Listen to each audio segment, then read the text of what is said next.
Hello everyone! The story of Velen the Prophet and his Draenei is a very long story. He and his people have been around for quite a while, so I might not be able to get all the details in, but I'll sure as hell try. The story begins around 20,000 years ago, and to put it in perspective, the Well of Eternity didn't explode until around 10,000 years ago.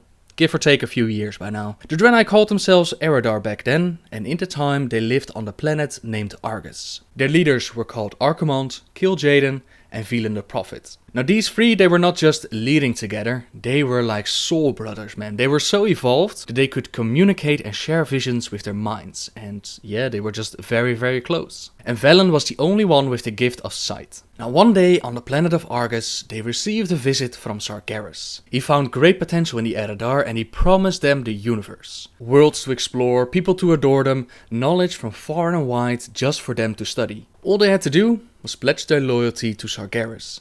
Now Kil'jaeden and Archimonde, they were directly on board with this plan, but to Velen, something didn't quite feel right. He went to the Atamal crystal, a gift to his people from a time long forgotten, and he meditated about this. At first he saw the same vision as Sargeras had promised them, but then the vision changed to show his true plans. In this real vision, Velen looked at himself and the others, and he saw that they were transformed into horrific beings. The loving people that would follow them changed into demonic beings of the twisting nether. Worlds were aflame and the burning legion conquered them one by one. With this knowledge, with this truth in his mind, he went back to his brothers, but Archimonde and Kil'jaeden, they were already sold. They didn't put much value in Velen's visions, and even so, they simply didn't care. Velen realized that if they would pledge their loyalty to Sargeras, then the universe would fall. So desperately he prayed for help and received an answer from the Naru, specifically the Naru named Kur. The Naru, beings of light and dead set on stopping the burning legion, told Velen to gather as many as he could.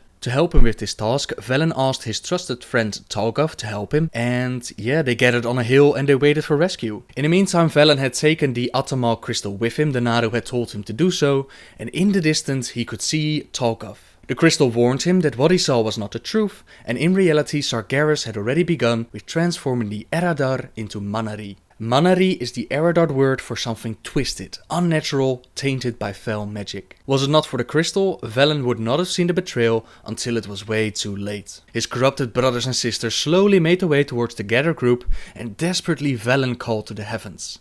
And the heavens responded. A bright light hit the Atamal crystal and separated it in 7 individual crystals, all with a different color. A shield was formed around Velen and those that he had gathered, and above them a ship appeared. The Naru had kept their word, and they told Velen to bring the 7 crystals with him, for he would surely need them. Just in time, the Eredar managed to escape the planet, and from that moment on, they would call themselves Draenei, also known as Exiled Ones. The Naru have not forgotten us. Kil'jaeden took this betrayal of Velen very personal, and he swore that he would find him, even if it took 1,000 years.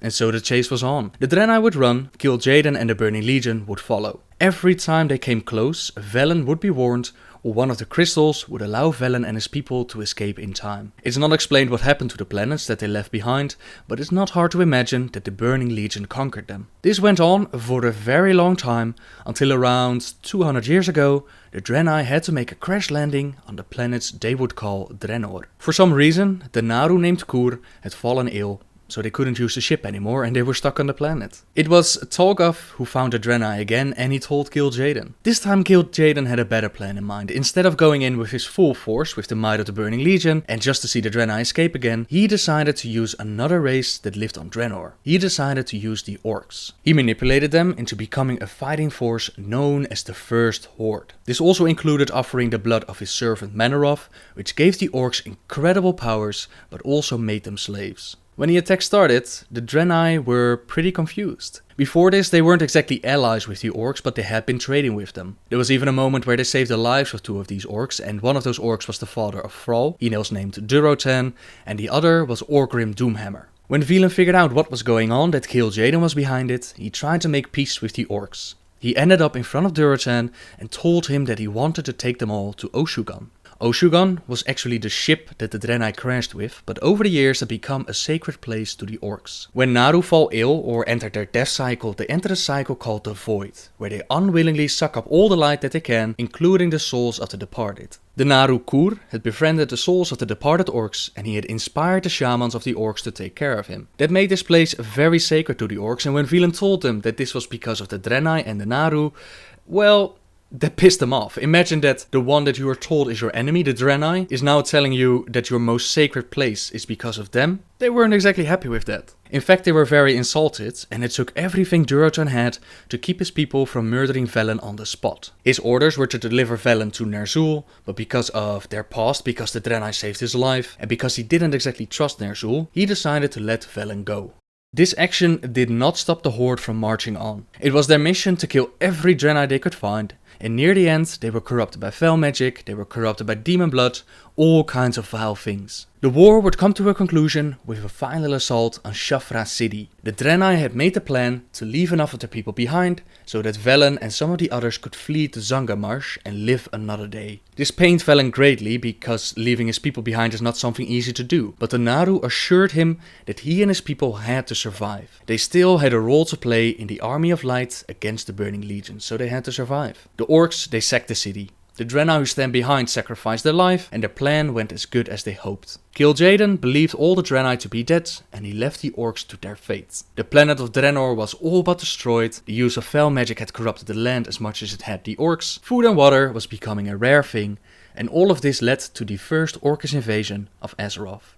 For Velen and his people, times were not any easier. Some of the Draenei who had stayed behind in Shafra, they managed to survive. During the battle, a strange red mist entered the city, and the effects of it only became clear later on. What happened was that some of the Draenei that had breathed in this mist, they started to devolve. And they started to devolve into the form known as the Broken. Not only did their bodies change, they also had trouble with speaking, with thinking, and to a race like the Draenei that was so highly evolved, that fate was just horrible, man. You would imagine that the other Draenei would be very happy with some of these survivors, because at this point in time there weren't that many Draenei left. What happened instead is that they decided to send all the broken away and separate them from the healthy ones. They feared that their condition was somehow contagious, and so they just sent them all away to their separate camps. Amongst those broken that they sent away was a former paladin named Nobundo. And not only did he turn into a broken, he also lost his connection to the light. Years he tried to reconnect, but instead he received an answer from a completely different source. This source was the elements, once allies to the shamans of the orc, and they now came to Nobundo. They offered him their power, their allegiance, in return for his respect for the elements. Years of training with the elements would follow, and the day came that Nobundo returned to the people that had turned him away. He offered his wisdom of the elements, but still the Draenei wanted nothing to do with him. Only Velen the Prophet, who had received a vision of Nobundo, recognized him as part of the salvation for their people. And so the race of the Draenei, first only highly attuned to the light, now began their training in the ways of shamanism. Not all who wander are lost.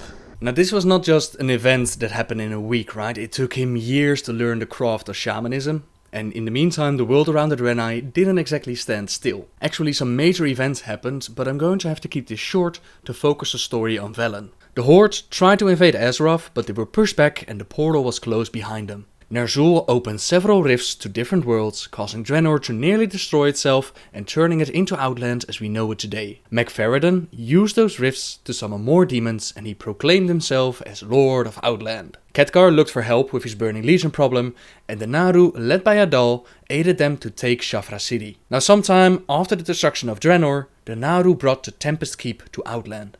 In Azeroth, the events of Warcraft 3 took place. Arthas assaulted Silvermoon City, nearly wiping out all the High Elves, and used the Sunwell to resurrect Kel'Thuzad. This action destroyed the Sunwell, and it cut the High Elves of their source for magic. They would now start to call themselves Blood Elves, and Kael'thas Sunstrider was their leader. Kael'thas would eventually ally himself with Lady Vashj, and later would ally with Illidan, whose story would take them back to Outland. There they teamed up with another broken named Akama, and together they sealed the rifts that MacFarredan was using, and this was to prevent him from getting any more forces in. They eventually imprisoned MacFarredan, and Illidan took over the Black Temple. This wasn't exactly what Akama had in mind, so he waited until we arrived to overthrow Illidan, but that's a different story. Now those are the events in a very short version, and at this point Illidan is under the command of Kil'jaeden, and he was told to stop Arthas from merging with the Lich King. He failed in his mission, and together with Kil'jaeden and Lady Vashj, they returned to Outland and they started to prepare a defense against Kil'jaeden. Now for some reason, this could be because of Illidan, this could be because of Kil'jaeden himself, but at some point they sent his troops to assault Shafra city, which as I said was in the hands of Adal. The Blood Elf troops that he sent were under the leadership of Voronthal the Seer. However, Voronthal had received a vision which showed him that the only hope for his race to survive did not lie with Kil'jaeden, but with Adal. As they arrived at Shafra, they laid down their weapons and they pledged their allegiance to Adal and the Naaru, which was a heavy blow for Kil'jaeden because these were some of his finest troops. Another assault from Kil'jaeden and his troops was on the Tempest Keep. They wanted to use its technology for their own benefit, and inside the keep they only found a Naaru named Muru to defend it. Kil'jaeden easily captured the Naaru, and he sent them to Silvermoon City, where they would use its power of the light to empower paladins of the Blood Elves, and these paladins were also known as Blood Knights. Lady Liadrin was the first to do this, and so she became their leader. After the Blood Elves had taken over the Tempest Keep, Velen decided that it was time to search for a new place to take refuge. Together with Nobundo and the rest of his people, he personally led an assault on the Tempest Keep, specifically the part known as the Exodar. They took control of the ship, but the Blood Elves figured out what they were doing and they sabotaged it. This caused the ship to spin out of control through the twisting nether until it landed on a planet known as Azeroth. 1 month ago, a terrible explosion tore open the skies above northern Kalimdor. At that moment, the great ship Exodar plummeted from the heavens and crashed upon the world of Azeroth. Having fled the ravaged world of Outland, the noble Draenei used the dimension-traveling Exodar to reach safe haven. Inspired by tales of the heroic alliance that stood against the might of the Burning Legion, the Draenei have come to enlist aid in retaking their shattered homeland. Dedicated to preserving life and upholding the tenets of the Holy Light, the Draenei hope to gather a new coalition of warriors to battle the Burning Legion and put a halt to its horrific burning crusade. Armed only with courage and their unshakable faith in the light, the Draenei look forward to finding the Alliance and ushering them towards the destiny that awaits beyond the skies of Azeroth. This brings us to the events of the Burning Crusade, where the story takes us to the Tempest Keep. In the meantime, Kil'jaeden has changed his allegiance since Illidan has gone rather crazy after his defeat by the hands of Arthas. Kil'jaeden no longer serves Illidan, he now serves Kil'jaeden. We fight with him of course, but we don't exactly finish him off. He somehow manages to survive the assault and he sends his new troops, the Fellbloods, to attack his own city of Silvermoon and bring the Naaru Muru to the Sunwell Plateau. This attack leads to Lady Liadrin to seek a new source of power for her and the Blood Knights. She travels to Shafra city to visit the Naaru Adal, and she begs him for forgiveness for what they had done with Muru. Adal reveals that the events were prophesied by Velen long ago. Silvery moon, washed in blood, led astray into the night, armed with the sword of broken light. Broken, then betrayed by one, standing there bestride the sun. At darkest hour, redemption comes, a knightly lady sworn to blood. It was no mistake that Muru was the only Naaru left in the Tempest Keep, and all events happened exactly as they were supposed to. I see it clearly now. I renounce my loyalties to the House Sunstrider and its false prince. I pledge the blades of my Blood Knights to the defeat of Kil'jaeden and the restoration of Silvermoon. We will fight beside you, Adal. Draenei and Blood Elf band together to stop Kil'jaeden and the summoning of Kil'jaeden. Along the way, we encounter Muru again and we're forced to fight him. In the end, we manage to stop Kil'jaeden, and this is the point where we see Velen again.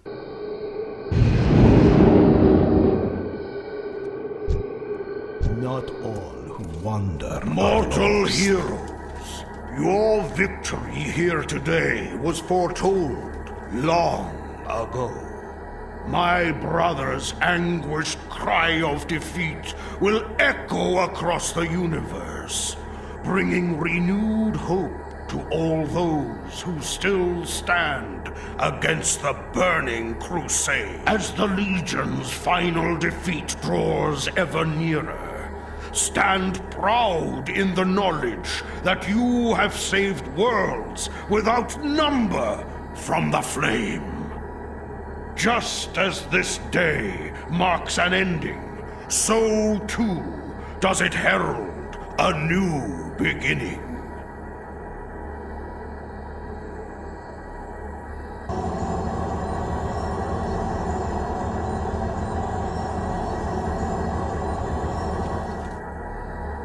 creature Entropius, whom you were forced to destroy, was once the noble Naru, Mu'uru. In life, Mu'uru channeled vast energies of light and hope. For a time, a misguided few sought to steal those energies. Our arrogance was unpardonable. We damned one of the most noble beings of all. We may never atone for this sin. Then fortunate it is that I have reclaimed the noble Naru's spark from where it fell. Where faith dwells, hope is never lost, young blood elf. Can it be? Gaze now, mortals, upon the heart of Mu'uru, unblemished, bathed by the light of creation, just as it was at the dawn. In time, the light and hope held within will rebirth more than this mere fount of power. Mayhap they will rebirth the soul of a nation. Blessed ancestors! I feel it. So much love. So much grace. There are no words. Impossible to describe. Salvation, young one. It waits for us all. Farewell. He has taken the core of the defeated Narumuru and he uses it to restore the Sunwell to its former glory, saving the Blood Elf race from their addiction, and in time they will heal. Empowered by the holy light and the undying strength of their convictions, the Draenei led the charge against the demonic Burning Legion in Outland. Now, with the Legion's defeat, they have completed the desperate mission that first brought them to Azeroth. Though some Draenei were sent back to Outland to revitalize their former civilization, the majority have vowed to remain and uphold their sacred commitment to the Alliance. Driven by a powerful vision, the immortal Prophet Velen believes that a great war between the darkness and the light is fast approaching, and that Azeroth will be its principal battleground. As one of Velen's chosen, you must stand bravely before the shadow and ensure that your people are ready for the war to come. That's the end of the Burning Crusade story, and unfortunately after that we don't see a whole lot of Velen or the Draenei. He makes an appearance every now and again, but nothing really important. Outside of the game, in the novels and in the stories, we learn that he has taken Anduin Wrynn under his wing and he teaches him the ways of the light. In Velen's short story on the WoW website, he receives a vision about Anduin leading the army of light. Instead of the prince, an armored warrior stood before him, his plate helm and breastplate shining with the essence of the light itself. The warrior wielded a sword forged from the same material as the armor, held it aloft as he perched on an outcropping. Whether it was on another world or Azeroth, Velen couldn't quite tell. And suddenly the dark sky above erupted with the combined chivalry of Azeroth's races. The Blood Elves, Orcs, Trolls, Tauren, and even the accursed undead and scheming goblins rode flying mounts of every sort and description. They were armored and armed in magical weaponry, glowing with so much power it hurts Velen's eyes to look at them. Besides the legions of the Horde, the ancient Night Elves charged with humans, dwarves and gnomes, whose ancestors formed the original alliance. And the shape-changing Worgen were united with them. Velen's own Draenei bolstered the army, their ranks adorned in otherworldly metals and bearing crystalline maces and swords. The Alliance and Horde were not alone. Dragons swooped and soared in formations that made the sky resemble a giant, multicolored reptilian wing. They blanketed the horizon with their physical size and numbers, and when they roared a challenge, it shook not just the earth Velen stood on, but the universe as well. And yet, for all this, the greatest shock to Velen's senses came as he saw those that flew just beyond the army of dragons. The Naru had taken the field, so many that Velen didn't understand how creation could contain them. The power of these beings of light filled Velen's heart with hope, swept away the lonely centuries, and left him wonder that he could ever despair, that the dark, no matter how terrible, could ever truly reign. And then a shadow fell. It was vast and empty and swallowed all light that entered it. Velen knew it would be all-consuming until at last it would turn and devour itself, endlessly gnawing on nothing in the great dark beyond, removing all meaning from the universe, from the most heartbreaking sonata to the most arresting sunset. It was too terrible to see, to comprehend, and yet the army headed straight for it, and the light began to fade. Right now, Anduin is just a priest, and in my opinion he still needs a whole lot of story development if they're ever going to make him lead the army. With that said, the vision is there, the prophecy is there, and we know where the story will take us. As I told you all at the start, Velen and the Draenei are very old, and he and his people have been through a lot. Still to this day, they try to stop their fallen brothers from destroying the universe. Together with the Alliance and the Horde, they prevented Kil'jaeden from coming to our world, and in the future I'm sure they, the Naru and the Light will play a vital role in the coming battles against the Legion. How the story will unfold? Well, we'll just have to wait and see. I hope you all enjoyed the story. Subscribe if you like my videos, and until next time guys. See ya!